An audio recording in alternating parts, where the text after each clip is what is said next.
Good morning, Florida lacrosse fans. Thursday morning, 3 days left in the regular season. Gearing up for districts next week. This is Lee Roggenberg, Florida Lacrosse News, saying welcome.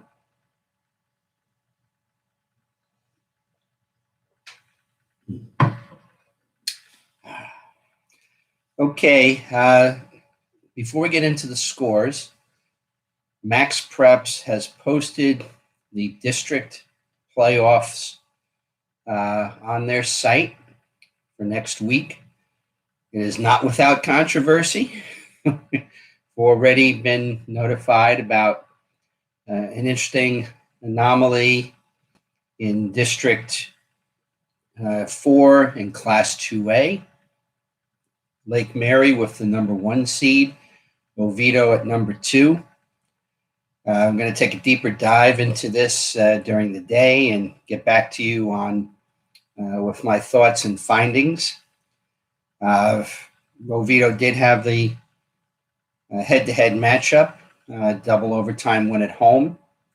Lake Mary's strength of schedule was more difficult, but we're going to do sort of a deeper look at that and hopefully maybe get a comment from Alex Ozuna up in Gainesville. Okay, last night on the scoreboard, South Plantation with the 4-2 win over Immokalee. Olympia 15-9 over Windermere Prep. Westminster Christian with the 14-11 win over Palmetto. Cocoa Beach 19-11 over Edgewood. Eastridge 8-5 over Edgewater.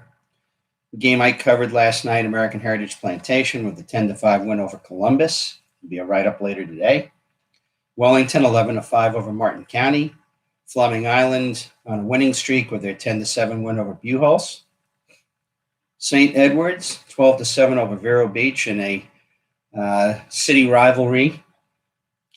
Sun Lake 12-4 over Calverwood Day. Episcopal School 11-9 over Forest. A matchup of two teams that have been playing very well in the second half of the year.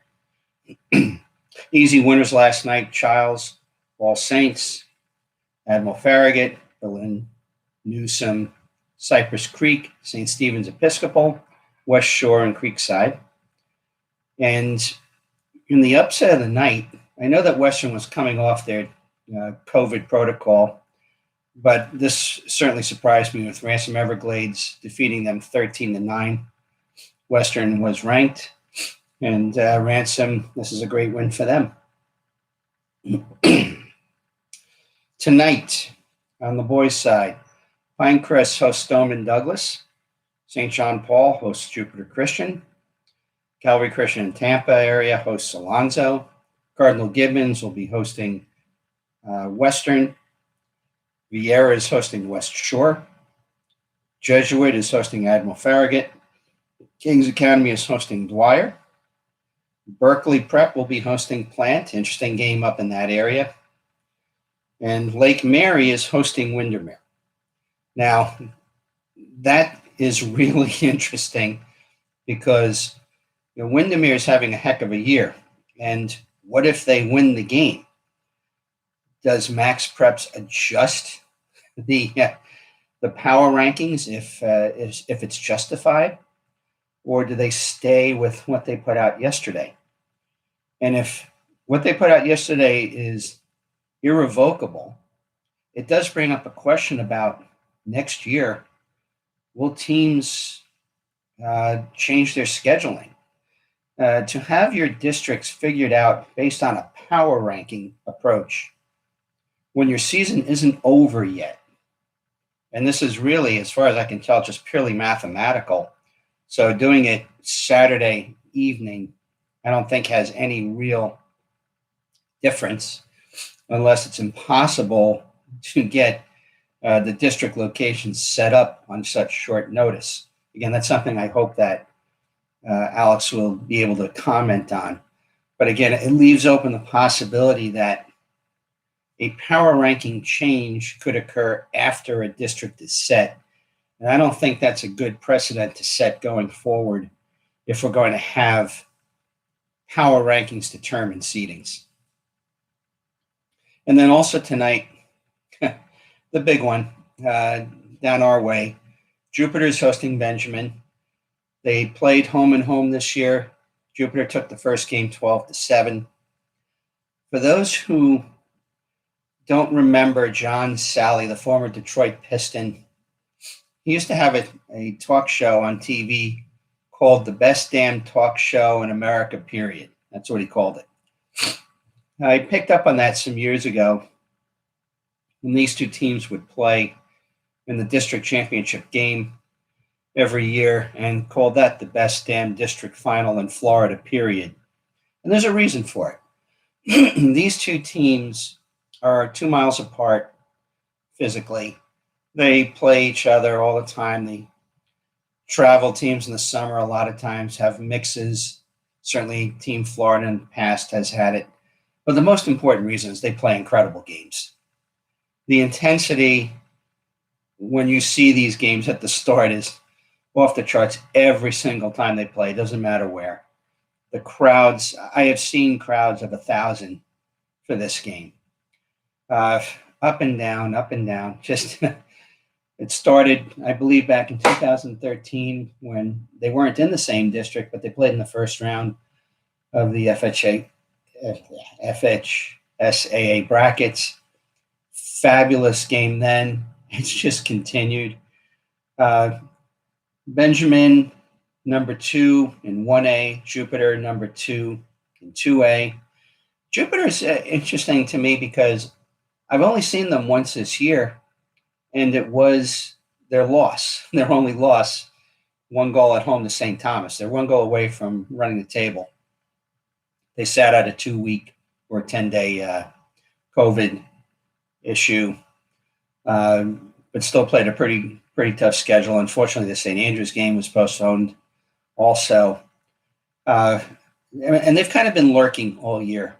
Just maybe because I haven't seen them, I haven't really talked about them very much, but this is a state championship team 3 years ago, and they're certainly on the path to getting another shot at that this year. And Benjamin, if you throw away the poor game up at Ponte Vedra, Jupiter's the only loss in state, and I just expect another great game. You've got teams that can get up and down, possess the ball well. If there's a little bit of an edge statistically going into this game, and you look at the save percentages, Jupiter's is above Benjamin's. And if the game gets decided in Jupiter's favor, that could be one of the factors. We'll see. I will certainly be there covering this one, and look forward to another installation of a fabulous rivalry that thankfully was played twice this year, so I can get to see it. Okay, on the girls' side, we have in top 15 action, Stoneman with a 20-9 win over St. John Paul. Steinbrenner with an easy win. Newsom with an easy win. St. Stephen's Episcopal 16-13 over Tampa Catholic.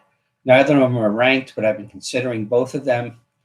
That's Tampa Catholic was undefeated going into this one. This loss will obviously make it difficult for them to get back into consideration unless they make a playoff run. And St. Stephen's Episcopal, I believe, has got 2 losses on the year. A little bit more difficult for them to be ranked, but this is a good start. Lake Brantley have an easy victory. Didn't see the American Heritage Delray Benjamin final posted. Pinecrest have an easy win. Boca Raton still undefeated, getting consideration. Easy win last night. And Episcopal Jacksonville with the 11-4 win over Nice. So they continue their nice season too. Tonight, we've got Berkeley Prep hosting Plant. Haggerty is going to be hosting Lake Brantley. Boca Raton is going to be hosting American Heritage Plantation. Now, I came across one team that's also going to be playing tomorrow night. I'm going to do a deep dive on them. East Ridge, they're 15-1 on the season. Their only loss was to ranked Lake Brantley, and that was very early in the season. Schedule doesn't look great on the surface, but I'm going to take a deeper look to see if they should be considered for ranking 2. On the college side, we had a men's game on the SSC in Sunshine State. Tampa with the 10-7 win over Rollins. Ben French, 3 goals, 2 assists, and Brian Wright with 2 goals, leading the way for Tampa. Ryan Dunn with 4 goals for Rollins. On the women's side, we had St. Leo with the 14-7 win over Florida Tech. For St. Leo, Ashley Wilczynski and Delaney Crisco with 4 goals each.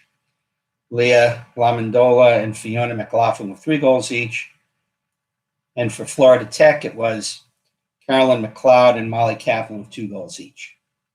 On the NAIA side, Ave Maria with a 14-1 win over Weber International, with Ayana Sims and Emma Davis scoring 4 goals each.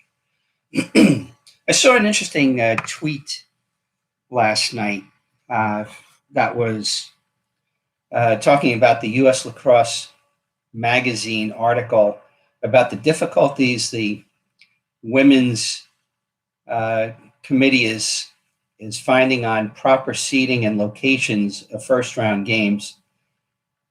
Usually these are played, I would assume, at the higher-ranked school in their particular region. If I remember correctly, you get 3 or 4, depending on whether there's buys or not, 3 or 4 team regions, and there are automatic bids and at-large bids. And for instance, in the past, I've seen Jacksonville have to play UF at UF a number of times.